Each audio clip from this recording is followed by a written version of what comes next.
Now we're going to talk to John Giles and Liam Brady about the weekend soccer.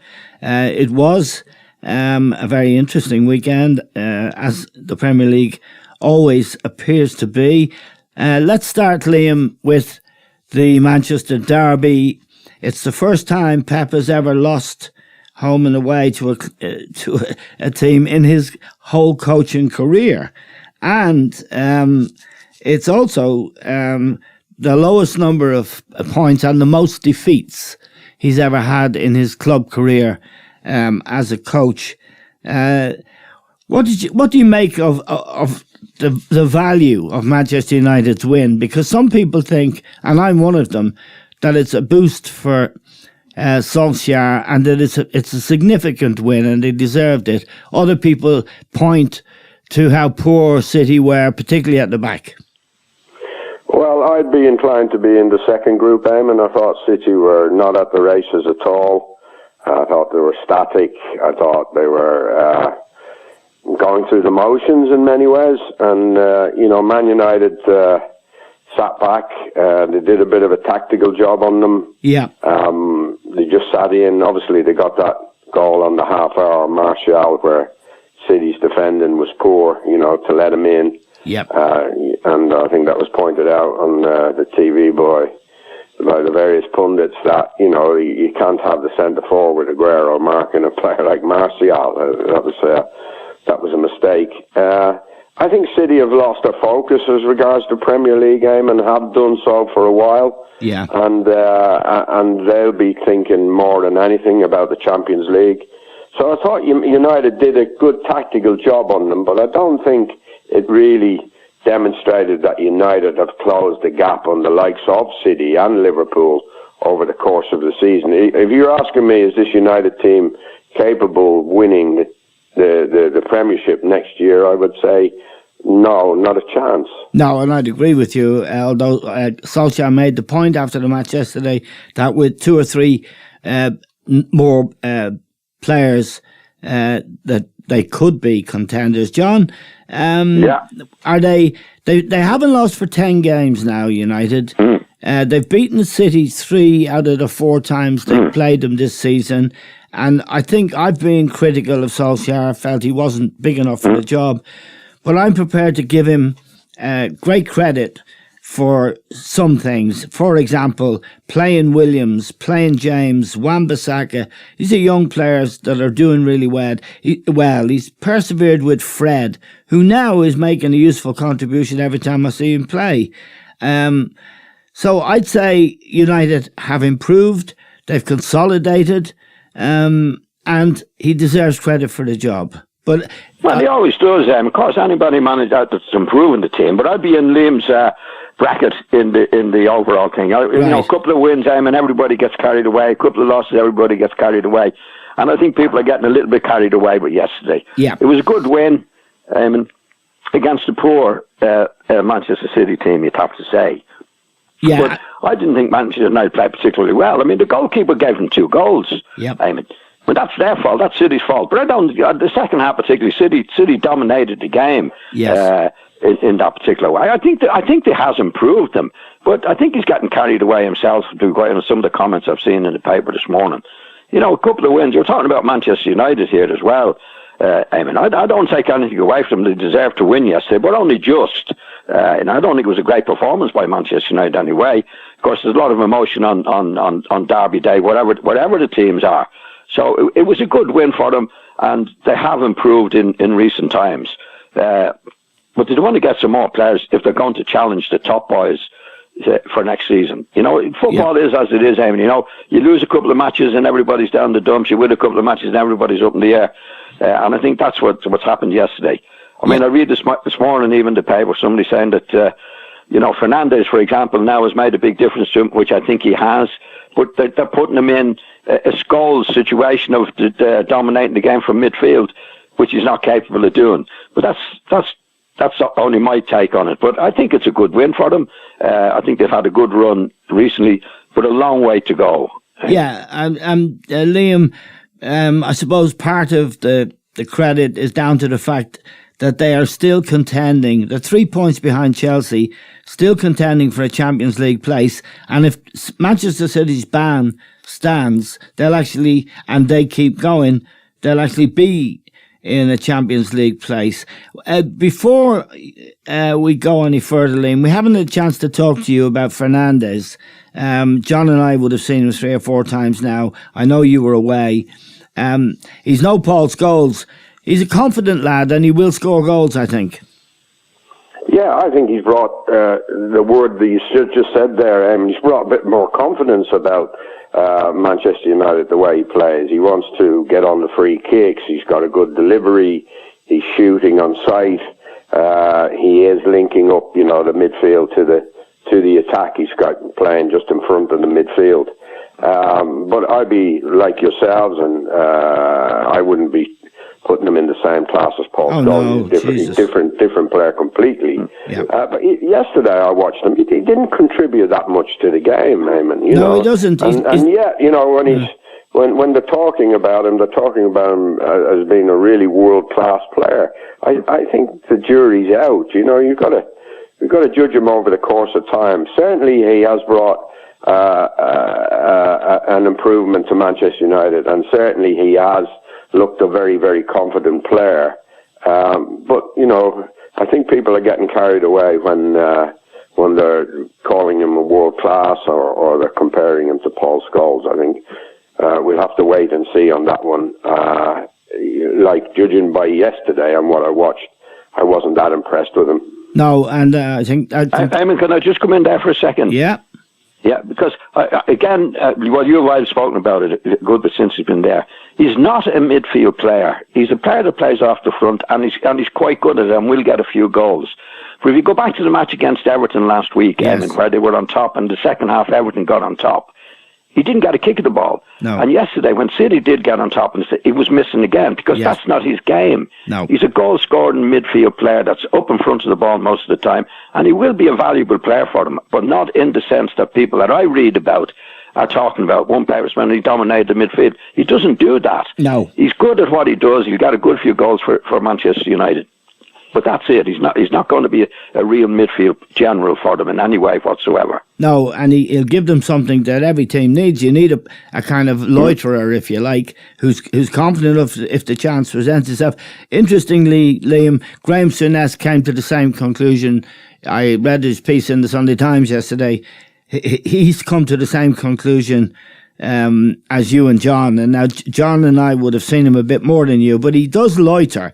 He's not going to be motoring back, making tackles and that. He in a very good team, he would be a real asset, a weapon. But he's not going to contribute in certain areas of the field at all. He's no playmaker, for example. No, he's not going to go deep, and he's not going to defend. But he has added that confidence to United's attacking play now, you have to say that, and he's made a good contribution, but I think we have to judge him over the course of time, and whether he's going to be the player to really push Manchester United into the situation where Alex Ferguson had them for so many years, when they're winning the Premier League and getting in Champions League finals and actually winning them. We'll have to wait and see. Going back again, I'm only repeating myself, but going back to what I saw yesterday, I thought he was disappointing, but yet they're making him out to have had a great game. Yeah. Now, John and Liam, both of you know what a great player is and a really good defender. John, this right back Manchester United bought from Crystal Palace, Wan-Bissaka. I'll tell you what I think first. I think he's a brilliant defender. Always gets his foot in, and he should improve going forward. But I really like him. He's a real top class defender in the making. Yeah. Well, are you asking me, Eamon? I'm asking you, John. Yeah, I think he is, Eamon. I think he's a terrific defender. He's a very, very honest lad. He only sees the ball. He hardly ever makes a foul, and he's a good tackler. And he's like a lot of really good defenders. He only sees the ball, goes for the ball. I think he's pretty good going forward as well, Eamon. Obviously, he can improve, like all players can improve. But I think he's very, very good. He's very quick. He's very honest. He's not mouthy. He's not a show-off in any way whatsoever. Gets on with the job, and I think he's going to be a really, really top-class player. Liam, your take on him, and I'm sure you would have seen him at Crystal Palace when people first started to notice him as well. Yeah, a player with huge potential, but I think he's got some rough edges. I think when he is in the line of a back four, and sometimes United do play that, he's inclined to let the ball get inside him and people get around the back of him. So his positioning, a bit like Trent Alexander at Liverpool, he needs a bit more experience in that side of things. And in his play going forward, I would have said his final ball's got to be better. He's got to miss that first man at the near post. He's got to look up and pick people out, you know. If he can improve on those two things, he could be he could make that right back position his own for the next 10 years at Manchester United. Yeah, I think so too. There's a couple of other players I'd like to ask you about, John. James, player they bought from Swansea, quite cheap. It didn't cost that much. Well, in today's terms, it cost 25 million, but I like him. He's got great attitude. He's got a lot of pace. But what do you think? Yeah, I think he's good, Eamon. I think he's good potential. He's only a young lad. Yeah. Like, there was a couple of times yesterday he made breaks, counter-attacks, and he could have used the ball a lot better. You know, he gets his head down. He's very quick, which is a big asset to him. But I think he's got to get to a stage where he get his head up at the right time, Eamon. Yeah. But he is good. I think he will. Well, if he improves on that particular aspect of his game, I think it could be a real asset to Manchester United. Yeah, Liam, just your opinion on James and this young fella Brandon Williams, who's playing on left. He can play left back or he can play left side of midfield. He's another teenager, and I love and respect Solskjaer for giving him a game, and in big games as well. And B, I think he looks like a kid who can develop and become a really top-class player. Yes, I would agree there. He's done very, very well with his youngsters. There's the other lad who didn't get on yesterday, Mason Greenwood. Yeah, very good. Yeah, he's a good player. But Williams, I do like him, and he looks a real good pro. He wants to get stuck in. He's got pace as well. I think both him, Wan-Bissaka, and Williams bring pace to the flanks, which is good. And you mentioned James as well. He's introduced pace into the team in a big way, has Solskjaer. And they're playing at the moment without Rashford. I also like the signing of Igalo. I've only caught glimpses of him, but he looks decent as well. So they are going to close the gap.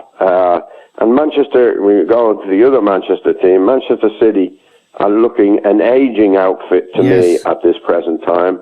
And it could be that, United are ready to push them over. We'll have to wait and see what signings are made by Manchester City going forward. It looks to me that they look like a team that needs a bit of renovation, particularly in defence. So Solskjaer has done a very good job in the last couple of months. Since the window, introduced the likes of Fernandes and Igalo, and it's made that team look a lot better. Right. John, Manchester City, Pep Guardiola, this is the worst performance by some measures of any club side he's managed. The back four yesterday, I forgive Ederson. I think Ederson's a terrific goalkeeper, and he just had one of those days, but maybe you don't agree. But the back four, Cancelo, Fernandinho, Otamendi, Zinchenko, for a club who spent over $1 billion on players, that really is a poor back four, isn't it?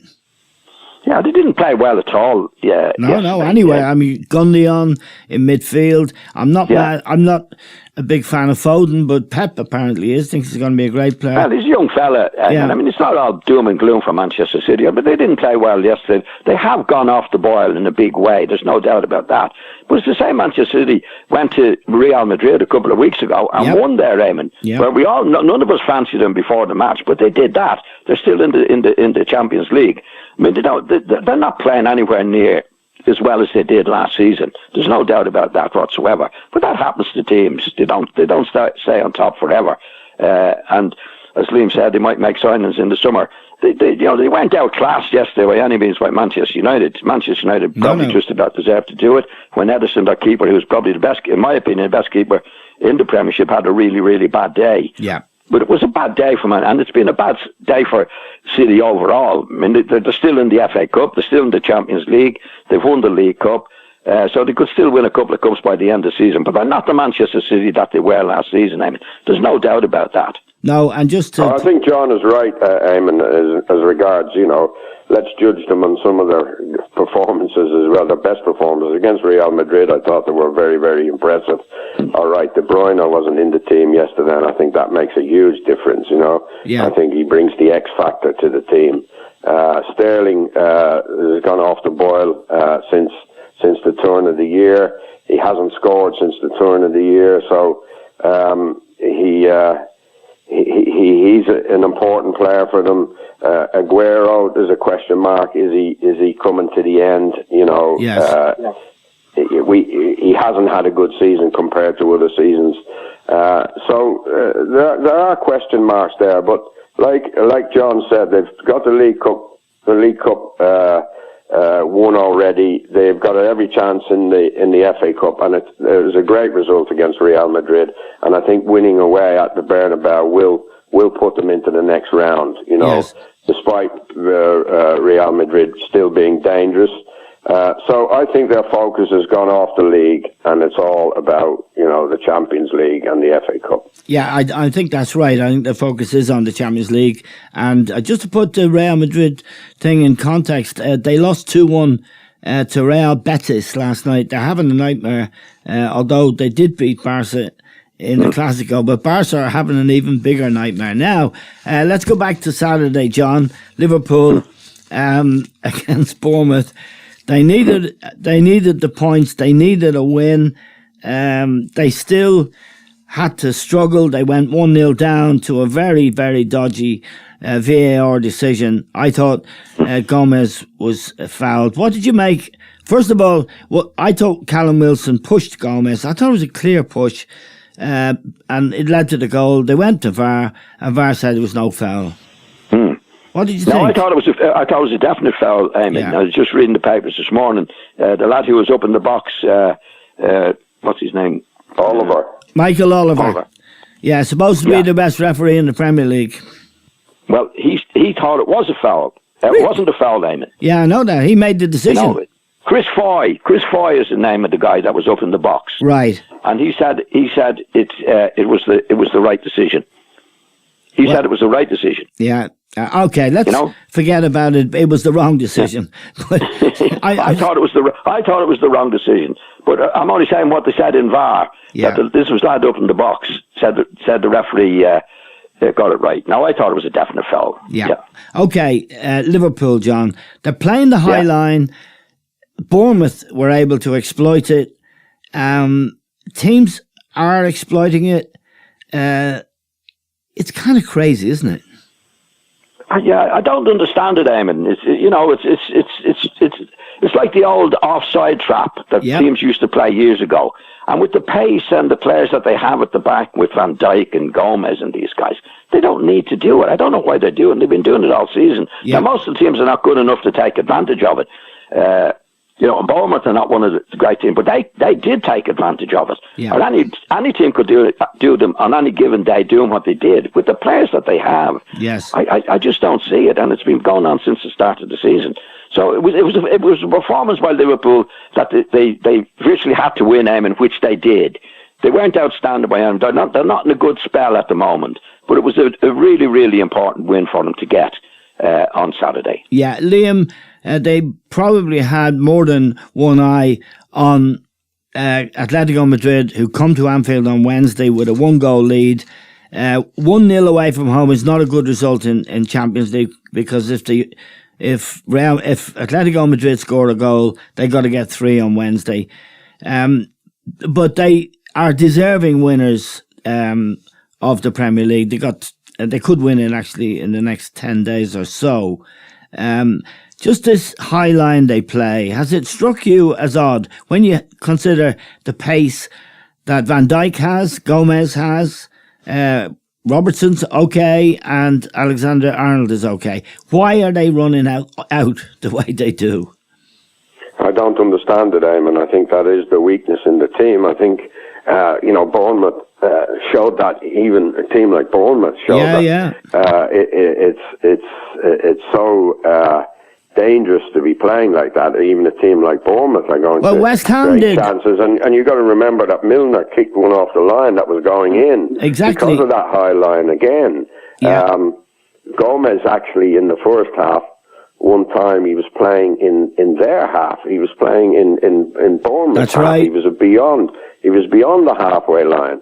And you quite rightly say, with the pace of Van Dijk and with the pace of Gomez and Trent Alexander, they shouldn't be doing this.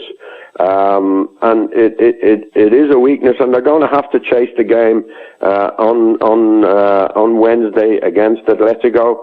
And you'd be a bit worried for them having seen the amount of chances that they're actually giving up, that Atletico might not go and punish them. And as you say, if they get a goal, Liverpool are going to need to score 3, which is not going to be easy against a very, very tough and rigid defensive lineup like Atletico. Atletico thrive on this kind of situation, so Liverpool have to be very careful, and I wouldn't be playing that high line. No, and I noticed in the first leg that Simeone, the coach, the Atletico coach, had obviously sussed the high line, and they did knock balls early.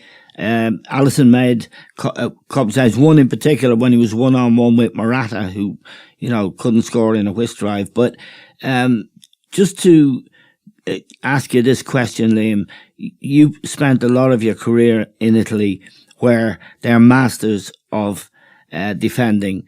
Would an Italian defence in your era or now, we know about Chiellini and all the other great defenders, Cannavaro they've had over the years, the idea of a high line, would that ever come into their mind?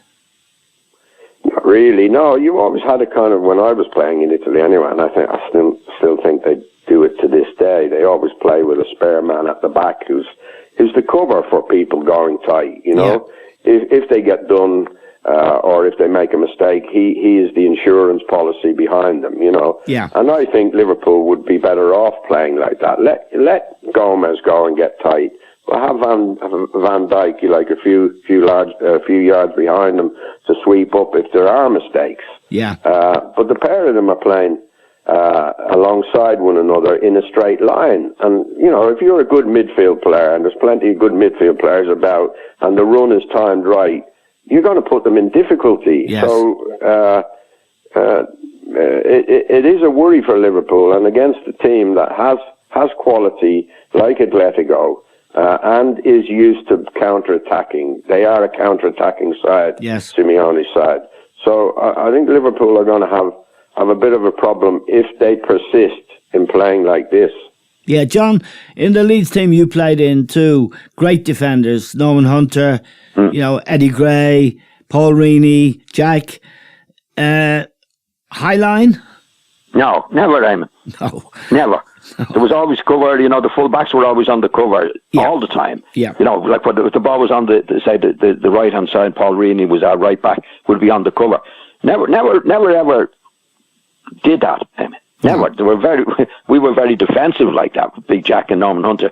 Never ever took a chance in running out, ever, played the high line, ever. It's a kind of cop-out, isn't it? For guys... It's the old offside trap. Run out, put your hand up in the air, take a chance on it. It's chancy. You only need one person staying back a little bit. There's no need to do it, particularly with the defenders that we're talking about, like at Liverpool. Yeah. You don't need to do it at all. It's just senseless, and they're persistent on doing it, and we've all agreed it somewhere along the line it catches you out, Eamon. Okay, we'll see. And in fact, in a match I know you didn't see them because you were away, West Ham went to Anfield last Monday night, this day week. And they sprung that offside trap twice, and in the last minute they sprung it for a third time, and Alisson had to come out and make a one-on-one save with his face. But anyway, let's move on. I want to move on, Liam, just for a moment to Arsenal. and in particular to Aubameyang, who's really amazing. He's top of he was finished joint top with Mo Salah last year for goals. I think 23 goals in the Premier League. This year he's top again with Jamie Vardy. He really is something else. I saw him score a couple of goals during the week, and they were brilliant goals. How good is he? Well, he's a great goal scorer, there's no doubt about that. Although he did miss a sitter against Olympiacos in the last minute. I know, I saw it. Yeah. he missed a goal that I think we'd all score, even at our age now, we could still knock it in. But that was just one of those things, I think. No, he's an outstanding goal scorer. I think Arteta is getting a good deal more out of him than Emery did. I think he's happy in this Arsenal team now, and I think he's working hard as well as knocking the goals in. And I think that was missing. He can be a bit of a bit of one of those strikers that if you don't give him the ball, you're not going to see him. You know what I mean? Yeah. He wants to be fed, and like all great goal scorers, he does put them away. He's getting on as well, though, Eamon. I don't know what. Well, yeah, he's over 30, so I don't know whether how long it's going to last for. And there's also a question mark whether he's going to renew his contract at Arsenal. Yeah. So it's. Yeah, he's one of the pluses about Arsenal, without doubt. But I watched their game against West Ham on Saturday, and I tell you what, they got away with more than Arsenal. West Ham should have won. Yeah, David Moyes. They had 3 or 4 clear-cut chances, and Arsenal were very lucky to win that game. Okay, John, we can talk now about a brilliant young player we've seen for the first time in the last week, and his name is Billy Gilmour. He's 18 years of age. He's playing for Chelsea, and he's something special, isn't he? And you can say that after only watching him, but he was playing against good teams as well. He's terrific, isn't he? Yeah, well, I must say, Chelsea were very impressive against Everton at the weekend. Yeah. Very impressive. And again, he was a leading light. He's the first player that I've seen for a long, long time, Eamon, who actually has good positional sense playing from the middle of the field. Yes. He's never ahead of the ball. In other words, he does what all good midfield players do. He links the back to the front. Yeah. And he's very, very good at it. He's never ahead of the ball when he shouldn't be ahead of the ball. And he's getting into positions, and he's quick enough to beat players. There's nothing better in football, as we know, that midfield player beats another midfield player. Then you're opening everything up. Yeah. And he's one of the few that I've seen take it. If he has a 50-50 chance of taking it forward or taking it back, he takes it forward. Yeah. Now, when I see the leading players, even now, Fabinho, Jorginho, Rodri, Eamon, if they have a 50-50 chance, in my opinion, of taking it forward or back, they take it back. Yeah. This kid is a breath of fresh air from what I can see of him. He looks like a real player. He's confident. He's quick enough to beat the opposition and look forward at the right time all the time. But mainly in the position, you hear very few people talking about positional sense, Eamon, in the game today. Yes. Positional sense, in my opinion, is 90% of the game, particularly when you're playing in the middle of the field, where you've got to be in the right position at the right time. Yeah. And he's getting into the right positions in the right time, in my opinion, and has the ability to use it, and he has the confidence to do it. And Frank Lampard deserves a big, big clap in the back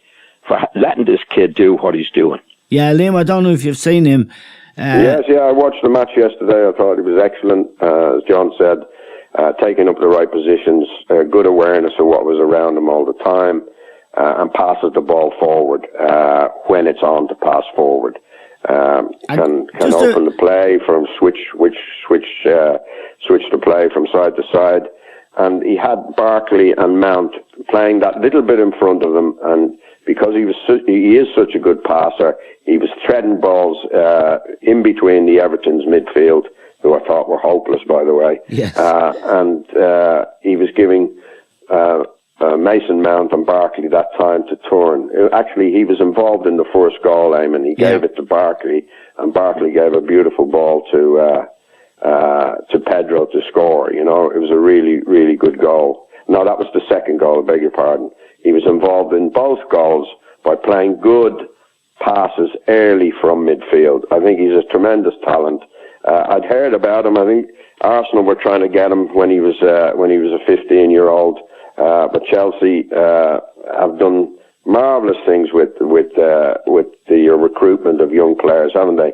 Yes. And he deserves enormous credit, Frank Lampard, for, as John says, for putting him in. But he's not the only one he's put in. He's put Reece James in. He's put Tomori in, Mason Mount, yes, Tammy Abrahams, yeah, and here's Gilmore's another one. So I think Chelsea, if they can keep these kids together, and they had quite an experienced team around them. They had Aspilicueta, Rudiger, Zuma, and Alonso. They're all experienced players, and those young players need things like that to happen. And I think Lampard has a team for the future if Abramovich will stick with him. Yeah, and you could add Kante into that midfield. He's injured at the moment, and we know what a great player he is.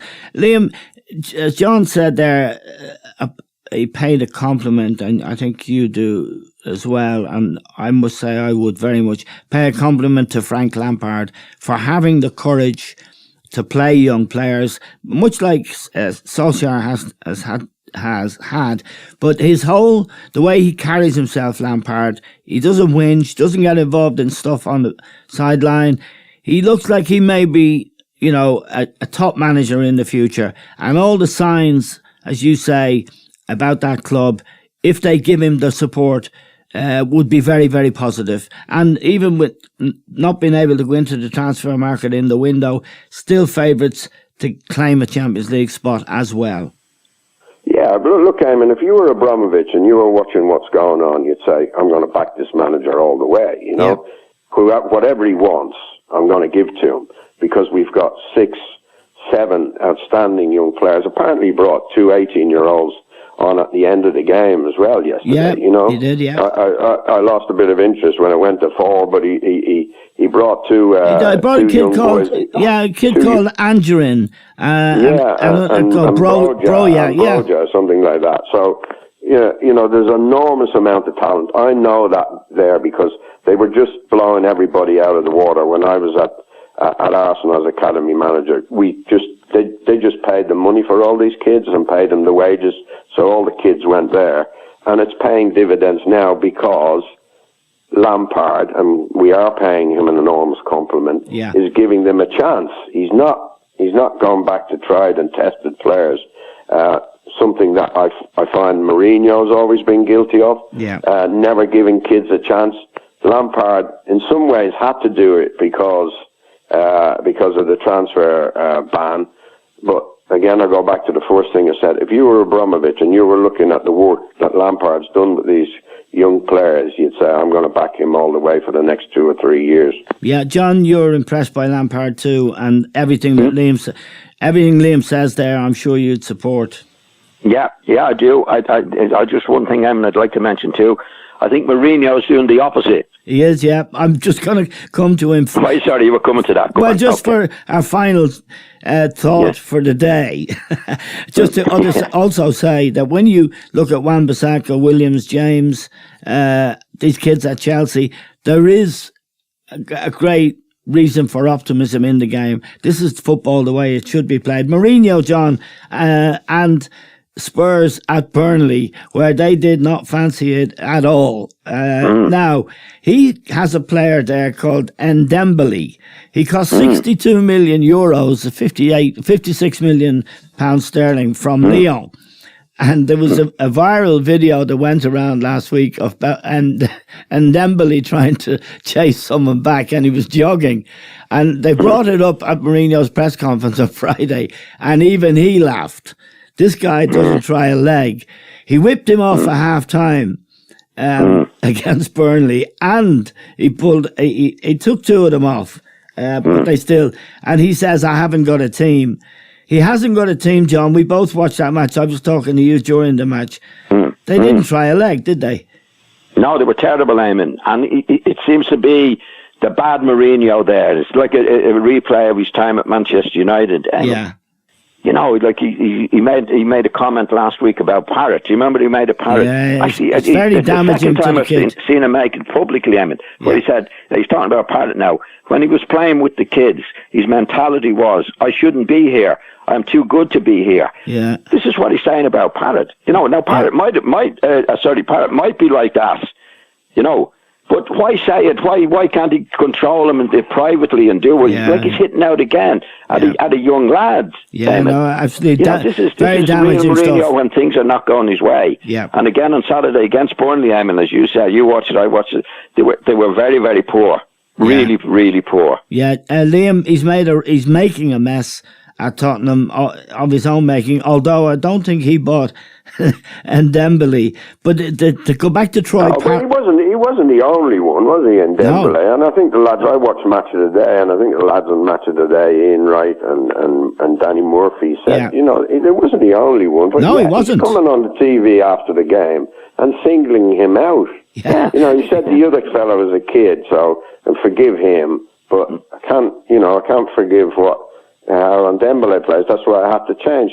Now, John is absolutely right. He's doing the same things that he was doing at Old Trafford. Yes. You remember Rashford missed that chance, I think it was in a European match or something like that, and he turned around to the crowd and he opened his arms as if to say, well, how am I supposed to win matches when players miss chances like that? He openly had a go at Luke Shaw. He did, yeah. A couple of times. Yes. And the players hate that. I don't care if they don't rate Dembele, they don't want to be criticised in public. No. And I think he's going down the same road, as John rightly points out, as he did at Old Trafford, and he'll soon, if he hasn't already, lost the dressing room. Yeah, just a point about Troy Parrott, Liam. John mentioned him there. He's very important for Ireland. He's a really very promising young player. He shouldn't be talking about him at all in public, and certainly shouldn't be saying he hasn't got what it takes to play in the Premier League. He's touchy, Mourinho. He hates criticism, and they were saying he was saying to the press, "Well, I've got no alternatives. I've got Harry Kane missing. I've got Song missing. I have to invent these positions for these players to see if I can get through this difficult period." And then somebody mentioned, well, you've got Troy Parrott who's scoring week in, week out. Oh, so he's touchy about that. Yeah. So he turns, instead of answering it properly, he turns on the kid, you know? Yeah. And he's looking for excuses for himself all the time. Yeah. I think he's yesterday's manager, Eamon. Okay, so do I, and I'm sure John feels the same. Incidentally, not surprisingly, in the Norwich penalty shootout, it was Troy Parrott who missed the penalty. But that kind of stuff, that when your manager's saying that, when your coach is saying that about you, it sticks in your head. John and Liam, thank you both very much indeed.